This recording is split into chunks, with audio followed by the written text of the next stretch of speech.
80 आतंकी मारे गए हैं। 100 से ज्यादा आतंकी इस हमले में लश्कर का हेडक्वार्टर पूरी तरह से तबाह हो गया है। मतलब खत्म, नेस्त नाबूद, जमींदोज कर दिया भारत की मिसाइलों ने लश्कर के आतंकी ठिकानों को। कुल 9 आतंकी ठिकाने हैं जिन पर अटैक किया गया। पूरा टारगेट लॉक करके ये अटैक किया गया और 9 के 9 आतंकी ठिकानों को पूरी तरह से नेस्त नाबूद कर दिया है।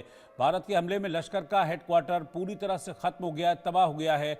वो मदरसा जहां पर हाफिज सईद आतंकी ट्रेनिंग देता था वो खत्म हो गया है। इसके अलावा हिजबुल और जैश के भी आतंकी ठिकाने हैं जो पूरी तरह से तबाह हुए हैं और कई टॉप कमांडर्स मारे गए हैं। जो 80 आतंकी मारे गए हैं उन 80 आतंकियों में लश्कर, जैश और हिजबुल के कई टॉप कमांडर्स थे जो बहुत बड़ी आतंकी गतिविधियों में शामिल रहे थे। लेकिन अब उनको सबसे बड़ी सजा दी गई है, उन्हें मौत की नींद सुला दिया भारत की इन मिसाइलों ने।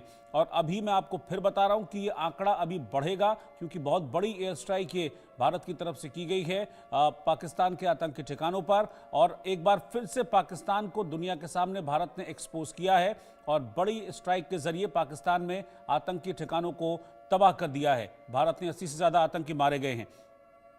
अरविंद सिंह जी। बिल्कुल सही बात है।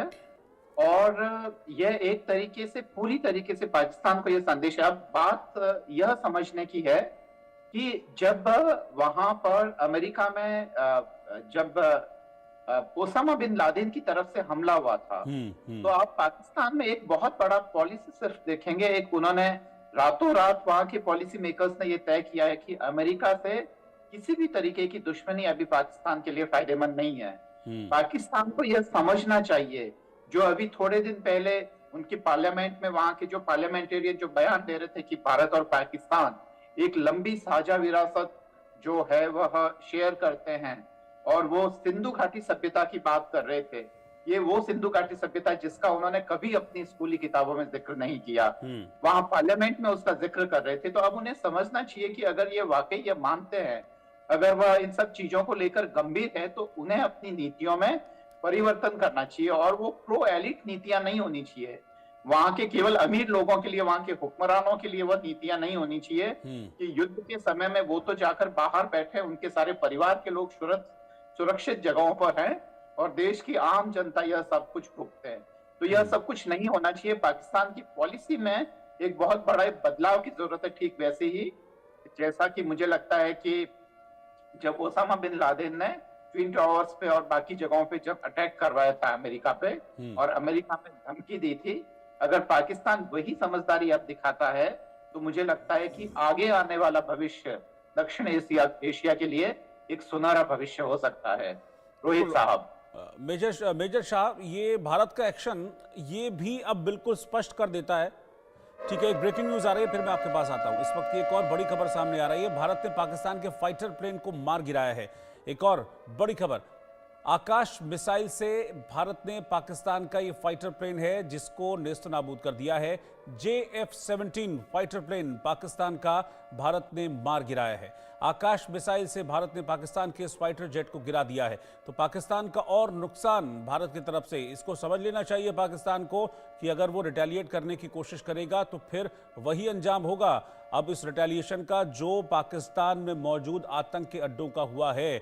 आकाश मिसाइल से JF-17 फाइटर प्लेन पाकिस्तान का भारत ने मार गिराया है। यानी कि इसको समझिए कि पाकिस्तान रिटेलिएशन की कोशिश कर रहा है, लेकिन इस रिटेलिएशन का जवाब उसको वैसे ही मिलेगा जैसे आतंक के इन अड्डों को तबाह करके भारत ने दिया है। जैसे आतंक के अड्डे नेस्तनाबूद हुए हैं, पाकिस्तान के हर रिटेलिएशन को, हर भारत की तरफ उठते हुए कदम को वहीं रोक दिया जाएगा, वहीं काट दिया जाएगा। ये भारत की तरफ से जवाब दिया जा रहा है। मेजर मोहम्मद अली शाह, रिटेलिएशन की कोशिश कर रहा है पाकिस्तान, लेकिन रिपोर्ट्स ये कहती हैं कि पाकिस्तान अगर डायरेक्टली युद्ध में इन्वॉल्व होता है तो 4 दिन से ज्यादा का खाद्य पानी उसके पास है नहीं, फिर घुटनों पे आ जाएगा। अभी भी है वैसे? बिल्कुल, आपने रोहित भाई आपने बिल्कुल सही कहा।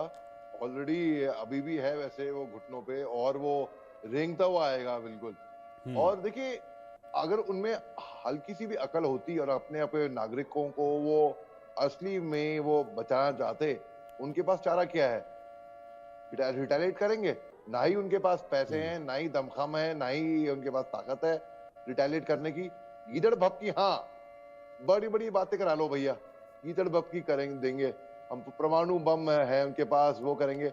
हमने F-16 के जहाज को उनको मार गिराया है, जो घुसने की कोशिश करा था हिंदुस्तान के अंदर, हमारी सरजमीन पे, हमने उनको अपने मिसाइल से मार गिराया है।